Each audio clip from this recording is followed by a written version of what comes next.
오늘 조중동 보수 언론들이 일제히 공격한 정치인이 있었습니다. 새정치민주연합의 정청래 최고위원입니다. 정청래 최고위원이 박정희 전 대통령을 히틀러에 비유했다는 겁니다.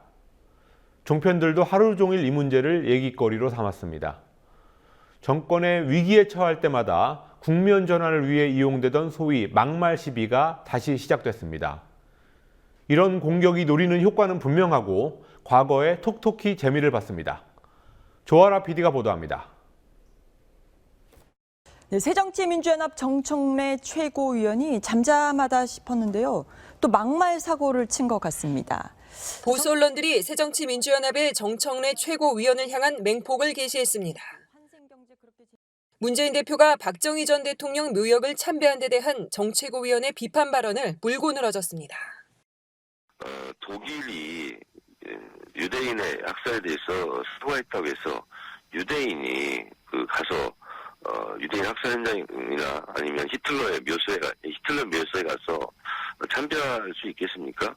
일본이 우리에게 했다고 해서 우리가 야스쿠니 신사 가서 참배하고 천황 묘소에 가서 절할 수 있겠습니까? 조선일보, 중앙일보, 동아일보도 오늘 약속이나 한 듯 기사와 칼럼, 사설을 통해 정 최고위원의 발언을 다뤘습니다.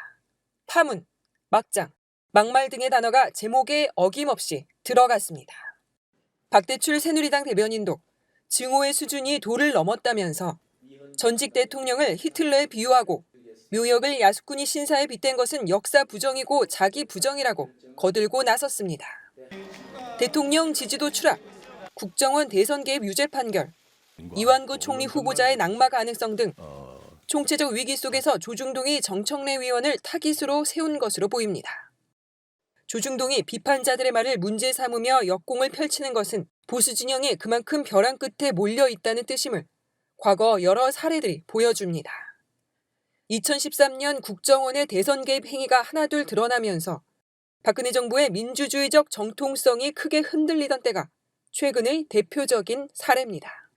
신부들의 시국미사가 전국적으로 확산되던 그해 11월, 조중동과 새누리당은 천주교 정의구현 사재단 박창신 원로 신부의 강론을 걸고 넘어졌습니다. 문제 있는 땅에서 한미 군사운동을 계속하면은 북한에서 어떻게 해봤어요? 네? 이 양반이 부안범이 걸리네. 쏴야지. 그것이 연평도 포격 사건이에요.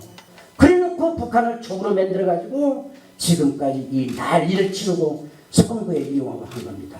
여러분 아십니까? 사제복을 입은 그냥 이건 혁명 전사나 마찬가지입니다. 전혀 사제로서 할 수 없는 일을 사제복을 입고 했기 때문에 이게 문제가 큰 겁니다.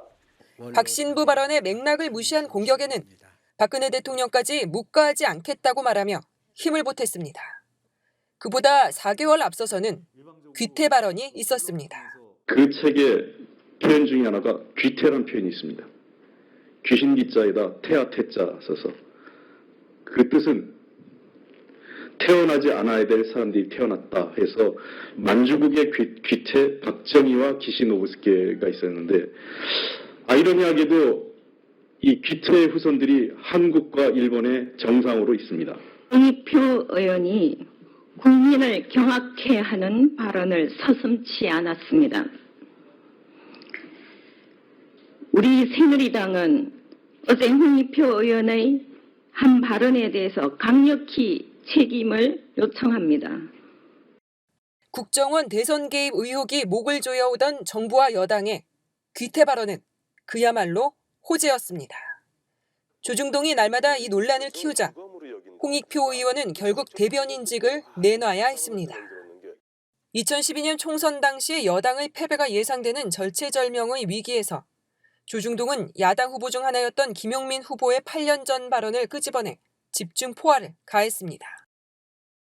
2004년 총선에서는 탄핵 열풍이 거세게 불어 한나라당의 참패가 예상되던 상황에서 정동영 열린우리당 의장의 이른바 노인 폄하 발언이 조중동에 의해 부각돼 한나라당은 참패를 면했습니다. 문제가 될 만한 발언을 찾아내 집중 공격하면 야권 안에서 막말을 나무라는 소리가 나와 야권이 분열되고 그 와중에 불리한 국면을 유리하게 바꿀 수 있다는 공식이 자리 잡은 계기였습니다. 정청래 최고위원의 히틀러 발언에 대한 조중동의 공격. 소기의 목적을 달성할지 주목됩니다. 국민TV 뉴스 조아라입니다.